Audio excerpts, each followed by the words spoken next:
दोस्तों नमस्कार। ISPCS exams YouTube channel में आप सभी का स्वागत है। आज की इस वीडियो में हम आज से ही अब आगे प्रॉपर डेली बेसिस पे करंट अफेयर्स का डिस्कशन करेंगे। जो आने वाले UPSC, स्टेट PCS या अन्य जो भी एग्ज़ाम हैं उन सभी के लिए करंट अफेयर्स के लिए आपको कुछ भी अलग से करने की ज़रूरत नहीं है। यहीं से भी आपके क्वेश्चन मिल जाएंगे। इसकी PDF कहाँ मिलेगी? तो ISPCS एग्ज़ाम्स या learning by AP sir Telegram channel join कर लीजिए, वहाँ पर शेयर कर दी गई है। पहले न्यूज़ PIB में थी जो काफ़ी काम की भी है। CITIIS 2.0। अब इसको हम समझते हैं है क्या। तो यहाँ पर जो ये CITIIS है तो ये इसकी फुल फॉर्म है सिटी इन्वेस्टमेंट टू इनोवेट, आई से इनोवेट, फिर अगले आई से इंटीग्रेट, इनोवेट, इंटीग्रेट एंड अगला वाला जो यस है इसका फुल फॉर्म क्या हो जाएगा? सस्टेन हो जाएगा। यानी सिटी यहाँ CIT से सिटी हो जाएगा, I say investment to innovate, integrate and sustain हो जाएगा। अब सबसे पहले यही प्रश्न बनेगा कि ये है क्या, इसको हम जानेंगे। दूसरा, इसे किसके द्वारा लॉन्च किया गया है, ये कौन लेके आया है और क्या किसी का सहयोग भी लिया जा रहा है इसमें। तो इसे महुआ, जिसे ministry of housing and urban affairs के नाम से जाना जाता है, आवासन और शहरी कार्य मंत्रालय के नाम से जाना जाता है, उसी के द्वारा इसे लॉन्च किया गया है। और महुआ किसका सहयोग ले रहा? तो इसमें French development agency, European union और साथ में national institute of urban affairs, इनके पार्टनरशिप से, साझेदारी से इसे लॉन्च किया जा रहा है। ये कितने समय के लिए लागू होगा? तो ये 4 सालों के लिए, यानी 2023 से लेकर 2027 के बीच, याद रखिएगा 5 साल नहीं है। यहीं पर स्टेटमेंट गलत डाल दिया जाएगा। तो अगले 4 सालों के लिए इसे लॉन्च किया जाएगा 2023 से लेकर 2027 तक। अब आपके मन में भी प्रश्न ये उठ रहा होगा, सर अभी बताए ही नहीं कि ये आखिरकार है क्या। तो एक प्रकार का ये प्रोग्राम है जो विचार करता है, किस पे विचार करता है कि कंपटेटिवली यानी प्रतिस्पर्धात्मक तरीके से क्या किया जाए कि जो सर्कुलर इकोनॉमी है इसको प्रमोट के लिए, यानी प्रोजेक्ट को सिलेक्ट किया जाए। और जब चक्रीय अर्थव्यवस्था को प्रमोट करने के लिए प्रोजेक्ट को सिलेक्ट किया जाता है तो उसमें सबसे ज़्यादा जो चैलेंज आता है उस पे मेन फोकस इसमें होगा और ये होगा अपशिष्ट प्रबंधन पे। इंटीग्रेटेड यानी समन्वित अपशिष्ट प्रबंधन पे बल दिया जाएगा जो सिटी लेवल पे होगा। और जो क्लाइमेट से निपटने के लिए climate oriented reform action state level पे लागू किया जाएगा। और नेशनल स्तर पे संस्थागत सुदृढ़ और नॉलेज डिसेमिनेशन को प्रमोट किया जाएगा। तो 3 इसमें स्तर हो गए, बिल्कुल आपकी क्लियर होने चाहिए। सिटी लेवल पे इंटीग्रेटेड वेस्ट मैनेजमेंट किया जाएगा, स्टेट लेवल पे क्लाइमेट ओरिएंटेड रिफॉर्म एक्शन को लागू किया जाएगा और नेशनल स्तर पे क्या किया जाएगा? इंस्टीट्यूशनल यानी जो संस्थाएं बनाई जाएंगी अपशिष्ट प्रबंधन के लिए, जलवायु परिवर्तन से निपटने के लिए, उनकी सुपरविजन अच्छे से हो सके तो उनको मजबूत किया जाएगा, यानी इंस्टीट्यूशनल स्ट्रेंथिंग होगी। और नॉलेज जो ज्ञान होगा उसका डिसेमिनेशन होगा, प्रचार प्रसार होगा। तो ये सब सुनिश्चित किया जाएगा। ये कोई पहली बार नहीं हुआ है, बल्कि ये CITIIS यानी सिटीज़ आप इसको कह लीजिए, इसको 1.0 को 2018 में ही लॉन्च किया गया था और अभी ये 2023 में अगले 4 सालों के लिए सिटी 2.0 को लॉन्च किया गया। और जब पहली बार लॉन्च किया गया था तो इसमें 933 करोड़ रुपये लागत के साथ इसे लॉन्च किया गया था।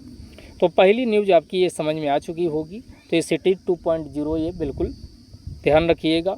अगला न्यूज़ ये आपके मेंस में भी इसको इस्तेमाल करिए, जहाँ पर भी कृषि को या किसानों की आय को कैसे डबल किया जा सकता है उसमें बताना हो, उसके सरकार के प्रयास बताना हो तो वहाँ, और मृदा का संरक्षण बताना हो, सॉयल कंजर्वेशन की बात हो, जल संरक्षण की बात हो, तो वहाँ पर ड्रॉप मोर क्रॉप आप बता सकते हैं, प्रति बूंद अधिक फसल। और इंग्लिश में इसको लिखिएगा पर ड्रॉप, यानी एक ड्रॉप से एक बूंद से अधिक फसल कैसे ली जाए। तो ये स्कीम लॉन्च की गई है। तो स्कीम में आपको क्या क्या पता होना चाहिए, किस प्रकार की स्कीम है। तो यह सेंट्रली स्पॉन्सर्ड स्कीम है। सेंट्रली स्पॉन्सर्ड स्कीम उसे कहा जाता है जब केंद्र और राज्य आपसी सहभागिता से एक निश्चित अनुपात में भागीदारी से फंडिंग की साझेदारी करते हैं। जैसे 60-40 का हो गया, 50-50 का हो गया, 70-30 का हो गया, 90-10 का हो गया। तो इसी को सेंट्रली स्पॉन्सर्ड स्कीम कहा जाता। दूसरे जिसमें पूरा पैसा सेंट्रल गवर्नमेंट लगाती, उसको सेंट्रल सेक्टर स्कीम कहा जाता है। तो एक प्रकार की ये सेंट्रली स्पॉन्सर्ड स्कीम है। 2015-16 से ही इसे क्रियान्वित किया जा रहा है, इम्प्लीमेंट किया जा रहा है। और कौन इसको इम्प्लीमेंट कर रहा है, तो ये कृषि और किसान कल्याण मंत्रालय के अंतर्गत डिपार्टमेंट है, department of agriculture and farmers welfare, उसी के द्वारा क्रियान्वयन किया जा रहा है। तो ये कब की है, 2015-16 से इसका क्रियान्वयन हो रहा, इस बात का ध्यान रखिए। इसमें मेन फोकस किस पे होगा, तो अभी आपको पीछे भी बताया कि वाटर यूज एफिशिएंसी, जल का प्रयोग हो लेकिन दक्षता के साथ जल का प्रयोग किया जाए, बर्बादी जल की ना हो, तो उसी को इसमें ध्यान में रखा गया। और ये खेत के स्तर पे बात की गई। और ये कब होगा, जब माइक्रो इरिगेशन को प्रमोट किया जाएगा। फिर आप कहेंगे सर ये सूक्ष्म सिंचाई क्या है, तो सूक्ष्म सिंचाई का मतलब हुआ कि ड्रिप इरिगेशन, जो ड्रिप के माध्यम से, और दूसरा स्प्रिंकलर जो होते हैं जिसे छिड़काव विधि कहा जाता है, इसके माध्यम से जब सिंचाई की जाती है तो इसी को माइक्रो इरिगेशन कहा जाता। तो माइक्रो इरिगेशन को खेत में प्रोत्साहित करने के लिए, ताकि जल उपयोग की दक्षता को सुनिश्चित किया जा सके, तो इसको सुनिश्चित करने के लिए पर ड्रॉप मोर क्रॉप स्कीम 2015-16 में लॉन्च किया गया है। इतना ही नहीं, 2018-19 में माइक्रो इरिगेशन फंड को भी स्थापित किया गया।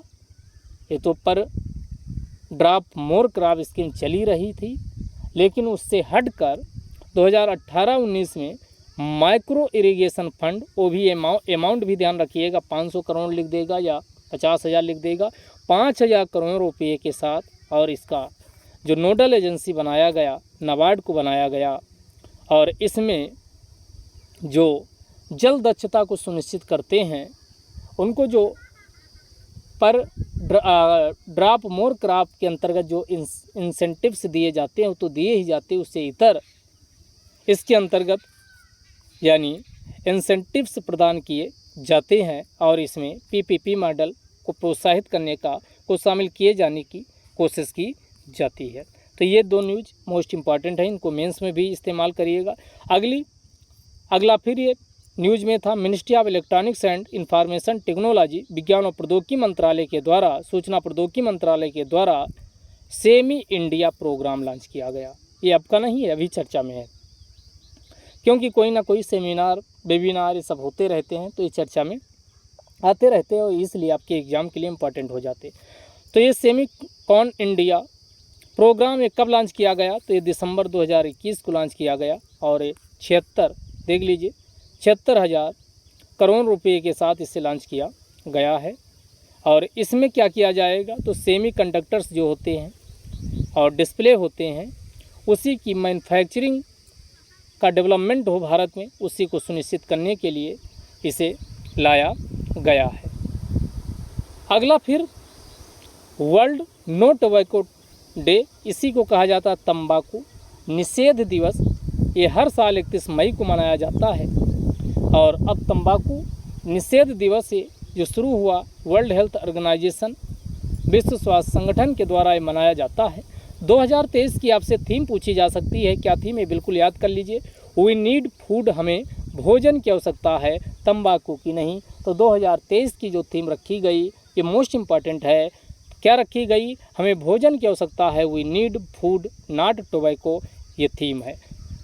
अब थीम के स्तर पे पुरस्कार दिया जाता है, जैसे पिछली साल 2022 में झारखंड को पुरस्कृत किया गया था, तो इस बार भी WHO world no tobacco day 2023 का अवार्ड किसे दिया गया, तो मेघालय का एक सेल है जिसे स्टेट टोबैको कंट्रोल सेल, जो तंबाकू को रोकने के लिए जन जागरूकता से लेकर अन्य परामर्श उपलब्ध करवाया जाता है, तो state tobacco control cell Meghalaya.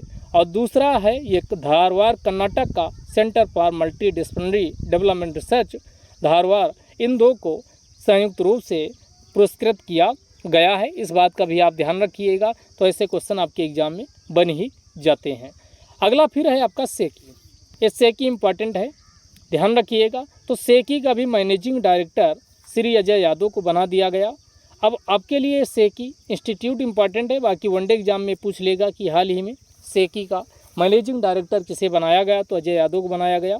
अब ये जो सेकी है ये state energy corporation of India इसी को कहा जाता है, और ये मिनी रत्ना कैटेगरी के अंतर्गत, जो उसका कैटेगरी मिनी रत्ना कैटेगरी के अंतर्गत आती है। और मिनी रत्ना में भी दो होती है, टाइप 1 टाइप 2। तो ये टाइप 1 सेंट्रल टाइप 1 जो होती है सेंट्रल सेक्टर एंटरप्राइज, उसके अंतर्गत इसे रखा जाता है। इसकी स्थापना की बात करें 2011 में इसकी स्थापना हुआ था। और ये सेकी का उद्देश्य ही है, क्या उद्देश्य है कि नवीन व नवीकरणीय ऊर्जा मंत्रालय के अंतर्गत ये आती है। ये मोस्ट इम्पॉर्टेंट, ध्यान रखिएगा। ये पृथ्वी विज्ञान मंत्रालय अर्थ मिनिस्ट्री ऑफ अर्थ साइंसेज के अंतर्गत नहीं आती, बल्कि नवीन और नवीकरणीय ऊर्जा मंत्रालय के अंतर्गत आती है। और इसके द्वारा जो गैर परंपरागत ऊर्जा स्रोत हैं, जैसे भविष्य के ऊर्जा स्रोत के नाम से भी जाना जाता है, उसको प्रोत्साहित करना, जैसे सूर्य, सौर ऊर्जा, पवन ऊर्जा। तो इस प्रकार की ऊर्जा को ये क्या करती है, यानी प्रोत्साहित करने का इसके द्वारा काम किया जाता है। तो इसको भी ध्यान रखिएगा। अगला फिर उससे इम्पॉर्टेंट है कौन, नेशनल इलेक्ट्रिसिटी प्लान को लॉन्च किया गया है या अनाउंस किया गया, कैबिनेट ने इसकी स्वीकृति दे दी है। तो ये नेशनल इलेक्ट्रिसिटी प्लान, जिसे राष्ट्रीय विद्युत प्लान योजना के नाम से जाना जाता है, उसका वॉल्यूम 1 जनरेशन के नाम से इसे नोटिफाई किया गया। तो ये नोटिफाइड किसने किया है, तो ये याद रखिएगा, सेंट्रल इलेक्ट्रिसिटी अथॉरिटी, केंद्रीय विद्युत प्राधिकरण के द्वारा इसे नोटिफाई अधिसूचित किया गया। ये कितने सालों के लिए है, तो अगले 10 सालों के लिए है। तो 5-5 सालों के 2 फेजेज में इसको ब्रेक करके लक्ष्य इसमें टारगेट रखे गए हैं। 2022 से लेकर 32 तक का है। और इसमें पिछले 5 सालों का यानी 17 से लेकर 22 का भी रिव्यू किया गया। तो review of the last 5 years 2017 से 22 और detailed plan for next 5 year 2022 से लेकर 27 का, इसमें डिटेल्ड प्लान क्या क्या किया जाएगा उसको भी इसमें बताया गया। और अगले 5 सालों का पर्सपेक्टिव प्लान भी 2027 से 32 के बीच तैयार किया गया है। इसमें टोटल जो ऊर्जा की संस्थापित कैपेसिटी होगी 2026-27 तक, इसको हम देखते हैं। तो 2022 से लेकर 2026-27 तक और फिर 2031-32 तक 5-5 सालों के 2 फेजेज में बांटकर इसमें टारगेट सेट किए गए हैं। और इसका आप जब भी मेंस लिख रहे हूँ तो वहाँ पर इन फैक्ट का अगर इस्तेमाल करते हैं तो आपके नंबरों में ज़रूर वहाँ उछाल देखने को मिलता है। तो ये याद कर लीजिए, 2026-27 तक 6,09,591 मेगावाट कितना टारगेट रखा गया, 6,09,591 मेगावाट, जिनमें से परंपरागत जो ऊर्जा के स्रोत हैं उनमें कितना मेगावाट विद्युत प्राप्त करने का लक्ष्य है, तो 2,73,038 मेगावाट, 2,73,038 मेगावाट। और इसमें 2,73,038 मेगावाट में कहाँ से कितना आएगा, तो कोयले से 2,35,133 मेगावाट, गैस से 24,824 मेगावाट, नाभिकीय ऊर्जा से कितना, तो 13,080 मेगावाट प्राप्त करने का लक्ष्य रखा गया है। इसी प्रकार नवीकरणीय ऊर्जा कैपेसिटी क्षमता के अंतर्गत आएँ तो 3,36,553 मेगावाट का लक्ष्य रखा गया, जिसमें लार्ज हाइड्रो जो बृहद जल विद्युत परियोजनाएं होती हैं उनसे बिजली 52,446 मेगावाट प्राप्त किया जाएगा। सोलर से 1,85,566 मेगावाट, पवन से 72,895 मेगावाट, स्मॉल हाइड्रो से 5,200 मेगावाट, बायोमास से 13,000 मेगावाट बिजली प्राप्त करने का लक्ष्य है। और इसके साथ ही जो पंप स्टोरेज प्लांट्स होते हैं उससे 7446 मेगावाट और बैटरी एनर्जी स्टोरेज सिस्टम से 8680 मेगावाट प्राप्त करने का लक्ष्य रखा गया है। अब ये तो बात रही 2026-27 तक, और 2031-32 तक 9,422 मेगावाट प्राप्त किया जाएगा। और इनमें भी परंपरागत जो ऊर्जा स्रोत हैं उनमें 3,04,147 मेगावाट, और इसमें कोयले से 2,59,643 मेगावाट, गैस से 2,24,824 मेगावाट, नाभिकीय ऊर्जा से 19,680 मेगावाट, और नवीकरणीय ऊर्जा स्रोतों में आए तो 5,96,275 मेगावाट, लार्ज हाइड्रो से 62,178 मेगावाट, सोलर से 36,566 मेगावाट, विंड की बात करें तो 1,21,895 मेगावाट, छोटी जो जल विद्युत परियोजनाएँ हैं 5450 मेगावाट, बायोमास से 15,500 मेगावाट, पीएसपी से 26,686 मेगावाट, बीईएसएस से 47,244 मेगावाट का लक्ष्य रखा गया है। अब इसमें हम बात करें जो भारत, ये इसलिए भी इम्पॉर्टेंट है, भारत का जो लक्ष्य है 2029-30 तक नॉन फॉसिल गैर जीवाश्म आधारित जो कैपेसिटी प्राप्त करने का वो 500 गीगावाट का लक्ष्य रखा है, तो उसमें बिल्कुल उसी के अनुरूप है। और इसमें अभी वर्तमान में अप्रैल 2023 में अभी कितनी भारत के पास इससे बिजली उत्पादन करने की क्षमता है, ये 42.5% है। और ये इसमें बढ़ोतरी होगी 2026-27 तक, इसे जो 42.5% अभी सर है 42% है, इसको इन 2026-27 तक 26-27 का ये 57, यहाँ 27 से 57 पकड़ लीजिए, 57.4% करना है। तो अभी कितना है 42.5% है, इसे 2026-27 तक 57.4% और 2031-32 तक इसे 68.4% प्राप्त किए जाने का लक्ष्य रखा गया है। तो ये डेटा है, याद जरूर रखिएगा। इसके अलावा डोमेस्टिक कोल रिक्वायरमेंट अब कितनी टारगेट किया गया है कि घरेलू स्तर पे कोयले की ज़रूरत होगी 2026-27 तक ये 866.4 मीट्रिक टन, और 2031-32 तक 1025.8 मीट्रिक टन की ज़रूरत होगी। और इतना ज़रूरत होगी तो पैसा भी लगेगा। तो 2022 से 27 के बीच कितना, तो ये 14,54,188 करोड़, 2027 से 32 के बीच 19,06,406 करोड़ रुपए का इसमें इन्वेस्टमेंट यानी पैसा लगने वाला है। एवरेज इमिशन फैक्टर को भी कितना यानी कम कर लिया जाएगा, तो ये 2026-27 तक इसे 0.548 किलोग्राम CO2 और 2031-32 तक 0.430 किलोग्राम CO2 इतना नेट इसमें क्या कर लिया जाएगा, उत्सर्जन में कमी हो जाएगी। अब हम बात करें कि जो सेंट्रल इलेक्ट्रिसिटी अथॉरिटी है, इसका गठन इसी इलेक्ट्रिसिटी एक्ट 2003 के अंतर्गत किया गया। इसी का एक सेक्शन है जिसका नाम है सेक्शन 3 क्लाज 4 यानी सेक्शन 3(4). एक क्या कहता है कि central electricity authority has been mandated to prepare, यानी जो केंद्रीय विद्युत प्राधिकरण है इसको अधिकृत किया गया कि प्रिपेयर करे, क्या प्रिपेयर करे, नेशनल इलेक्ट्रिसिटी प्लान, और किसके अनुरूप, नेशनल इलेक्ट्रिसिटी पॉलिसी।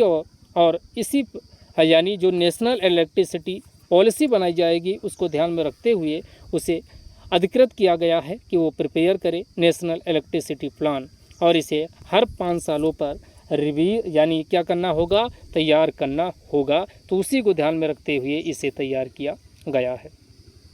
बात समझ में आई? तो ये समझ में आ चुका होगा। अब कुछ वैक्सीन हमेशा ये चर्चा में बनी रहती हैं, जैसे जायकोव डी पूछे तो ये विश्व की प्रथम और भारत की पहली स्वदेशी रूप से विकसित DNA वैक्सीन है।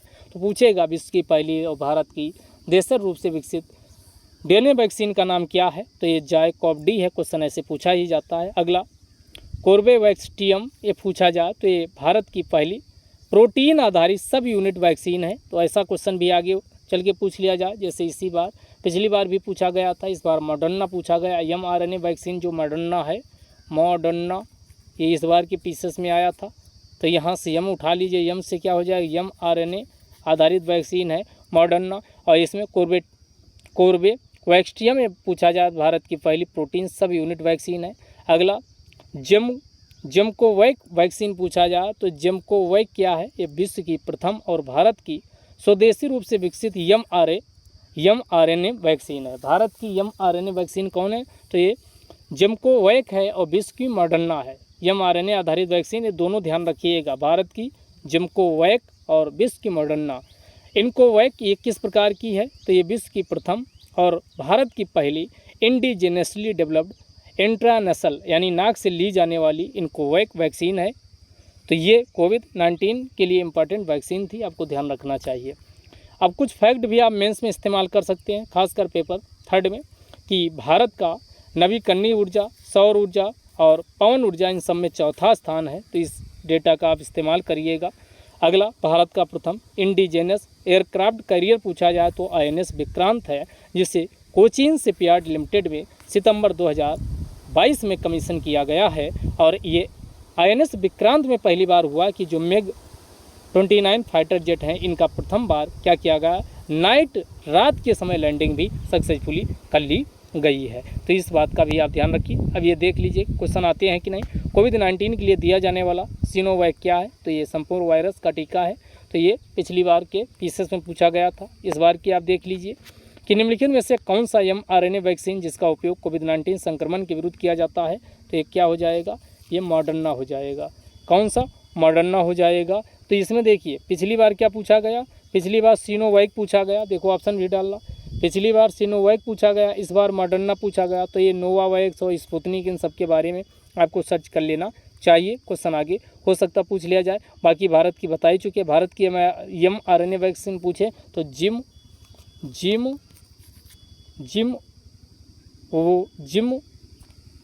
जेमओवैक था, क्या था, यही तो था, जिमकोवैक। भारत की ये जिमकोवैक। तो यहाँ ये यम उठा लो, यम से क्या हो जाएगा, mRNA आधारित वैक्सीन है जिमकोवैक, और मॉडर्ना विश्व की है। दोनों आप ध्यान रखिएगा। आगे आइए,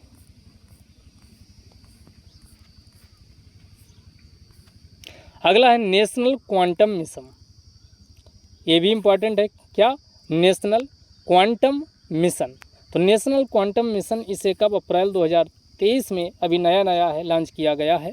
6000 करोड़ रुपए की लागत से इसे लॉन्च किया गया। क्वांटम जो टेक्नोलॉजी है इसको प्रोत्साहित करना इसका मेन मकसद है, और ये 2023 से लेकर 2031 तक यानी लंबे समय तक इसे क्वांटम टेक्नोलॉजी को प्रोत्साहित करने के लिए इसे लाया गया, नेशनल क्वांटम मिशन। इसका उद्देश्य ये है to seed, nurture, scale up scientific and industrial research and development and create a vibrant and innovative ecosystem in quantum technology. यानी क्वांटम टेक्नोलॉजी के लिए माहौल बनाना, पैसा उपलब्ध करवाना, सीड ऑफ कैपिटल देना, जितना प्रकार का हो सकता है innovation, research development, industrial research development, scientific, इन सब को प्रमोट करना इसका प्रमुख रूप से उद्देश्य है। यानी क्वांटम आधारित आर्थिक समृद्धि हो, इसी को सुनिश्चित करने के लिए इसे लाया गया है। तो ये बिल्कुल आप ध्यान रखिएगा। अगला, world multiple sclerosis day, important. इस टाइप के डे पूछे जाने अब लगे हैं जो इम्पॉर्टेंट नहीं होते हैं। तो वर्ल्ड मल्टीपल स्क्लेरोसिस डे 30 मई को मनाया गया, और इसमें 2020 से लेकर 23 तक की थीम, ऐसे क्वेश्चन इस बार पूछा गया, उसमें पीसीएस में भी 2020 से लेकर 23 तक की थीम क्या रखी गई, कनेक्टिविटी। इस बार की कनेक्शन से थीम है, इस बार का आप ध्यान रखिएगा। अब आपके मन में उठ रहा होगा कि सर ये तो बताइए कि मल्टीपल स्क्लेरोसिस ये होता क्या है। तो एक प्रकार का नर्वस सिस्टम जो केंद्रीय तंत्रिका तंत्र होती है उससे संबंधित एक बीमारी होती है, जिसमें जो आपकी स्पाइनल कार्ड होती है और ब्रेन होता है, दोनों डैमेज हो जाते हैं। उसी से संबंधित ये बीमारी है जिसे मल्टीपल स्क्लेरोसिस कहा जाता है। और इसकी टैगलाइन है I connect we connect, I connect we connect. क्योंकि बहुत सारी इस बीमारी से जो जूझ रहे हैं उनको बहुत सारी मुश्किलात का सामना करना पड़ता है। अगला, ग्लोबल स्लेवरी इंडेक्स 2023 लॉन्च किया गया, जिसे वैश्विक दासता सूचकांक के नाम से जाना जाता है और इसे वाग फ्री फाउंडेशन के द्वारा इसे लॉन्च किया गया है। इसमें बताया गया कि 50 मिलियन, यानी 1 मिलियन में 10 लाख होते हैं, आप समझ लीजिए 50 मिलियन लोग अभी भी यानी आधुनिक दासता पूर्ण जिंदगी जीवित यानी जी रहे हैं, जो पिछले 5 वर्षों में 25% की वृद्धि को दर्शाता है।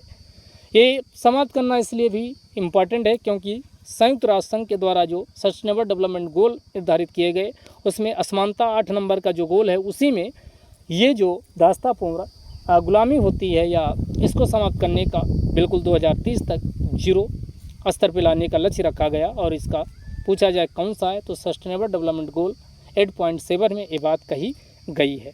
ये जो तैयार किया गया इसमें 3 डायमेंशन को शामिल किया गया। साइज ऑफ द प्रॉब्लम्स, यानी जो अभी प्रिवेल करती हैं विद्यमान समस्याएं हैं, गवर्नमेंट क्या क्या प्रयास की है।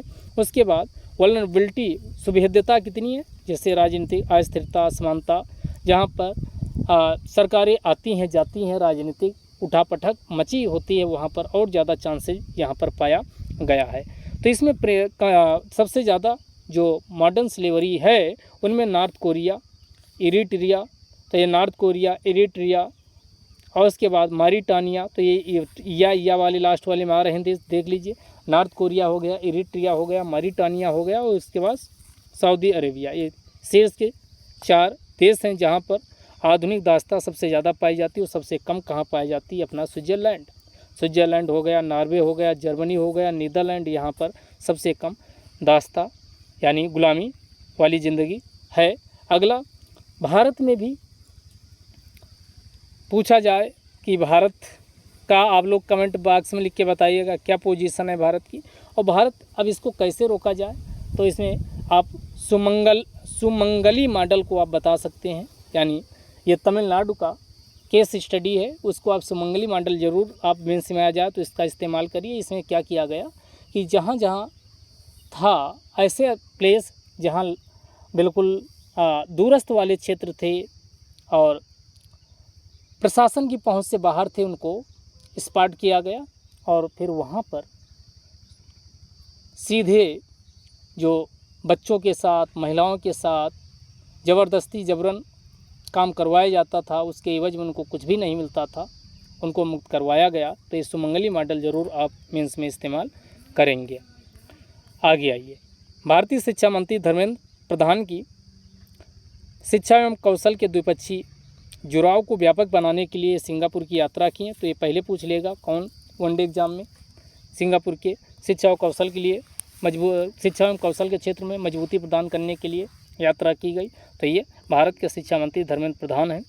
अब भारत और सिंगापुर के कुछ संबंधों को हम देख लेते हैं। सिंगापुर जब अलग हुआ, स्वतंत्र देश बना, तो भारत उन देशों में शामिल था जो सबसे पहले 1965 में सिंगापुर को मान्यता दिया था। दूसरा, आसियान जिसमें 10 देश आते हैं, उसमें भारत सबसे बड़ा व्यापारी भागीदार और निवेश भागीदार दोनों में से शामिल है। और आसियान के साथ भारत जितना टोटल व्यापार करता है उसका 27.3% व्यापार सिंगापुर के साथ करता है, 2021-22 में डाटा था। इसके अलावा भारत का जो स्मार्ट सिटी है और सतत विकास, इसमें भारत को सहयोग कौन सिंगापुर के द्वारा दिया जा रहा है और सिंगापुर के साथ भारत के आर्थिक संबंध भी बहुत अच्छे हैं। इसके लिए भारत ने 2005 में ही सेपा हस्ताक्षर कर दिया। AIR का भी क्वेश्चन यहाँ से बनता है, सारी डायमेंशन यहाँ कवर कर देते हैं ताकि आप क्वेश्चन कर पाएँ। तो सेपा, जिसे कम्प्रिहेंसिव इकोनॉमिक पार्टनरशिप एग्रीमेंट कहा जाता है, सेका और सेपा 2 होते हैं। तो सेपा ये 2005 में भारत ने सिंगापुर के साथ किया और इसी को प्रमोट करने के लिए Bharat Singapore business forum, Bharat Singapore CO forum का भी गठन किया गया। सेपा को ही प्रोत्साहित करने के लिए Bharat Singapore business forum, Bharat Singapore CO forum का भी गठन हुआ। और भारत का UPI, ये फरवरी 2023 की बात है कि भारत का UPI आर्थिक क्षेत्र में गतिविधियाँ तेज़ी से आगे बढ़ें, उसी को सुनिश्चित करने के लिए भारत का UPI और सिंगापुर का पे नाउ, इनको इंटीग्रेट किया गया ताकि आसानी से यानी एक दूसरे के द्वारा ट्रांसफ़र किया जा सके।